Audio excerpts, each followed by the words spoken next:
Akane Nishino is a famous actress and good student who is friendly with her classmates. However, her behavior around them is a front she uses to conceal her own anger and bitterness, left behind in the wake of an incident in which a fan of hers kidnapped and molested her. She despises everyone around her. Classmate Minoru Kageno in particular, he barely acknowledges her existence and seems to struggle to even remember her name. He is briefly shown to carry weights in his bag and clothing to increase his strength. Nishino is kidnapped by criminals who intend to ransom her, but they are interrupted by Kageno, who is disguised as a masked vigilante calling himself Stylish Ruffian Slayer. The criminals refuse to take him seriously at first, but quickly acknowledge him as a dangerous brawler capable of defeating whole gangs by himself, known to them as the Balaclava Berserker, when they witness him dual-wielding crowbars. Stylish Ruffian Slayer defeats both men and frees Nishino, who suspects that Kageno is responsible for her rescue. A few days later, Kageno is abruptly hit by a truck and killed. Through flashback, Kageno explains that, for his entire life, he wanted to become a secret mastermind manipulating society from the shadows to protect the innocent, to be like the fictional heroes he looked up to, and relentlessly trained in martial arts in the hopes that he might one day be as powerful as a nuclear bomb. In death, Kageno laments that no matter how hard he trained or how much he tried, achieving such a level of power was functionally impossible, as the laws of physics impeded him, rendering him an ordinary human no matter what he did. Having died, Kageno finds himself reborn in an alternate world with magical powers and rededicates himself to his desire to manipulate and control society under cover of darkness as the Eminence in Shadow. In this new world, Kageno is Sid Kageno, the son of minor nobles of the Kingdom of Midgar, Baron and Lady Kageno, and younger brother to his sister, Claire. In keeping with his previous life, Sid trains in secret and resumes his vigilante lifestyle by killing bandits. One day, Sid discovers a living blob of rotting flesh and, after experimenting on it, succeeds in curing the curse afflicting it, returning it to its true form. An elven girl, purely for his own amusement, Sid, in character as Eminence in Shadow, convinces the girl she is a descendant of ancient heroes who defeated a demon called Diablos, whom a cult is seeking to resurrect. Believing his lies, the girl agrees to form a group called Shadow Garden to resist the cult. Sid gives her the name Alpha, but is secretly amused that Alpha believed his entirely fabricated story. 3 years later, Claire is abruptly kidnapped. Alpha, who has now recruited 6 girls, Beta, Gamma, Delta, Epsilon, Zeta, and Yeta as the Shadow 7 into Sid's service, locates Claire and confirms she was kidnapped by the cult of Diablos. Sid is convinced the girls are merely role-playing with him, completely unaware that the cult genuinely exists. Sid leads the attack, under the impression he is hunting normal bandits, and most of the cultists are killed. Claire escapes during the chaos, with no idea Sid was involved, later leaves to attend Midgar Academy as planned. Sid, still completely ignorant of what really happened, is surprised when Alpha and the other shadows abruptly announce they are leaving. The Shadow 7 split up to hunt the cult all over the world. Sid believes they simply grew up and tired of role-playing with him. He enrolls at Midgar Academy as Claire did, where he deliberately avoids standing out, choosing 2 extremely average boys, Skell and Poe, to be his friends. As a forfeit for doing badly on a test, Sid is forced to publicly humiliate himself by offering a fake love confession to the much higher class Alexia, a princess of Midgar. Sid plays along in his role as a typical background character and offers the confession, and is shocked when Princess Alexia agrees to be his girlfriend. When she invites Sid to her fencing class, he discovers Alexia is engaged to the royal fencing instructor Zenon. But she has no desire to marry him and has decided to use Sid as a tool of petty vengeance against him. Fully aware both that he is being used and of Princess Alexia's spitefulness and selfishness, Sid agrees to continue their fake relationship in exchange for money. After 2 weeks, Alexia admits to him that despite the effort she puts into sword training, she has never been as skilled as her sister, Iris, and was thus nicknamed Fencer Ordinaire. Sid admits he actually likes her sword style, which focuses on mastery of the basics. This angers Alexia, who opts to end their fake relationship. The next day, Zenon reveals that Alexia has disappeared and has Sid arrested as the prime suspect in her kidnapping. Now locked in a cell next to a mutated human girl, Alexia has her blood stolen by a cult scientist, who claims that it contains demon DNA. Sid is tortured by knights for Alexia's location, but since he has trained himself to withstand pain, he pretends to be a pathetic but innocent NPC, thinking it makes him look cool. After 5 long days, Princess Iris orders that Sid be released. Alpha suddenly reappears to Sid, bringing news that they have continued to monitor the cult while increasing the scope of Shadow Garden's influence and power. Sid is impressed that Alpha and her fellow shadows still occasionally visit to carry on their role-playing game with him, still very unaware of Shadow Garden's existence and power. Alpha plans to rescue Princess Alexia with 114 loyal soldiers. Sid plays along to amuse himself, knowing Princess Alexia really has been kidnapped but mistakenly believing it was the work of corrupt knights and that the 114 soldiers are just background actors Alpha hired. In a massive attack, Sid murders the knights who tortured him while his army searches for Princess Alexia. The cult scientist desperately injects Princess Alexia's blood into the mutant girl and the mutant girl becomes a demon, kills the scientist, then frees Princess Alexia. While escaping, Alexia encounters Xenon, who reveals he turned her over to the cult in exchange for him being promoted to the role of a high-ranking knight.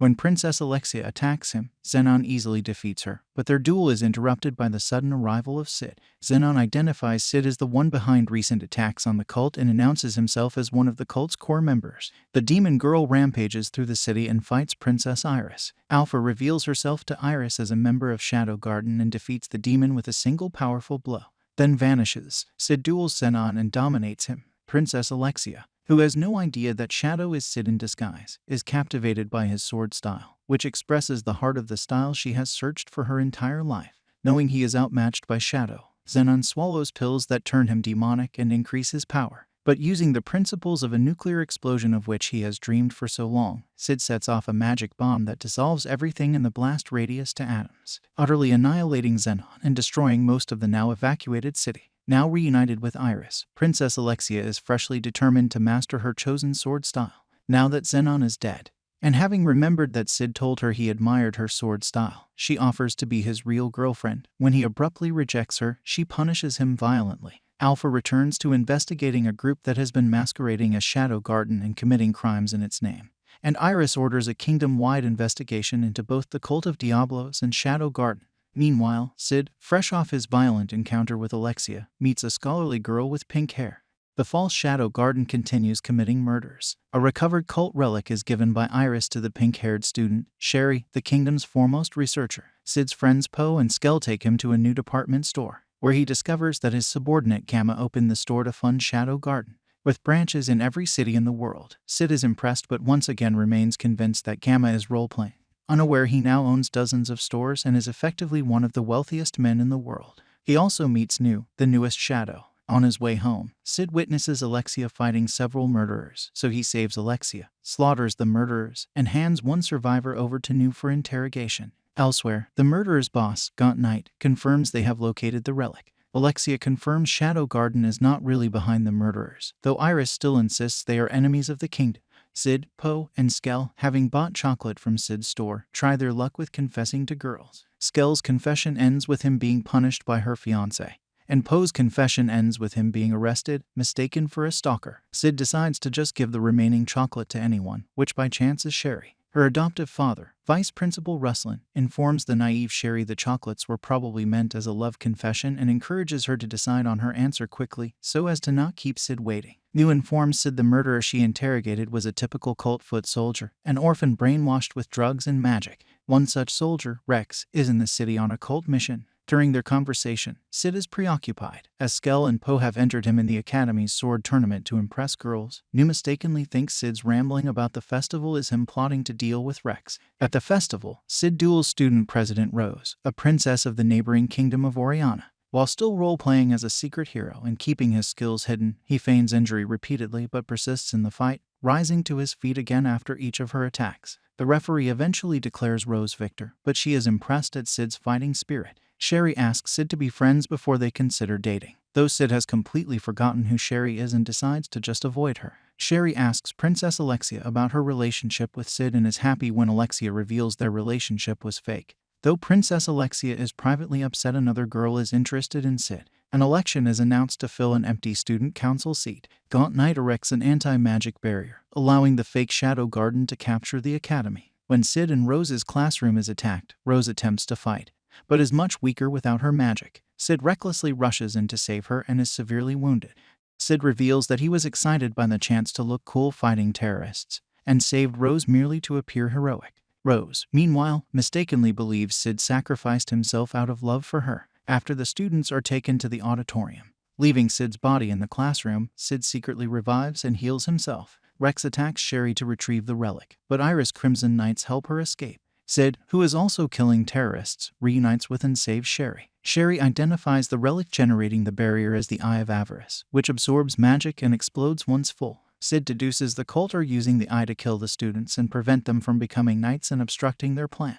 The relic Sherry has been researching is the eye's control unit, which she hopes can be used to stop the explosion. Since Sherry needs tools from her room, Sid volunteers to get them for her. Rex warns Gaunt Knight that someone is killing their men, and Gaunt Knight suspects that the real Shadow Garden is responsible. It is revealed Gaunt Knight's true goal is to be reinstated to the Knights of Round. New sees the sole surviving Crimson Knight is her former fiancé Marco. While tempted to kill him, she decides to let him leave. Sid orders New and her fellow Shadows not to attack the terrorists until Sherry has the control relic ready. Sherry activates the control relic, deactivating the eye and its barrier. Sid arrives disguised as Eminence in Shadow, and Shadow Garden begins slaughtering the terrorists. Iris, believing that Shadow Garden is responsible for the attack, is enraged by their appearance. Sid finds Gaunt Knight burning Sherry's research and reveals he is Ruslan, Sherry's adoptive father. Ruslan explains he was once a master swordsman, until an illness weakened him. Believing the Eye of Avarice might cure him, he cultivated a relationship with the woman studying it, Sherry's mother. When she grew too afraid to continue her research, Ruslan killed her and adopted Sherry as a pawn to facilitate the research's completion. Ruslan combines the Eye of Avarice with the control relic and regains his lost sword skills. He and Sid fight, revealing that even with his abilities restored, Ruslan's swordsmanship is still inferior to Sid. Ruslan brags he has framed Shadow Garden for all his crimes. Sid, unconcerned by this, kills Ruslan, an act inadvertently witnessed by Sherry. In the wake of the attack, the kingdom designates Shadow Garden as a terrorist organization. Sherry informs Sid that, with Ruslan dead, she has decided to transfer to a scientific research academy to pursue her new goal, though she will miss him. When Sid asks what her new goal is, she insists on keeping it a secret, but the dark aura surrounding her words suggests her new goal is sinister.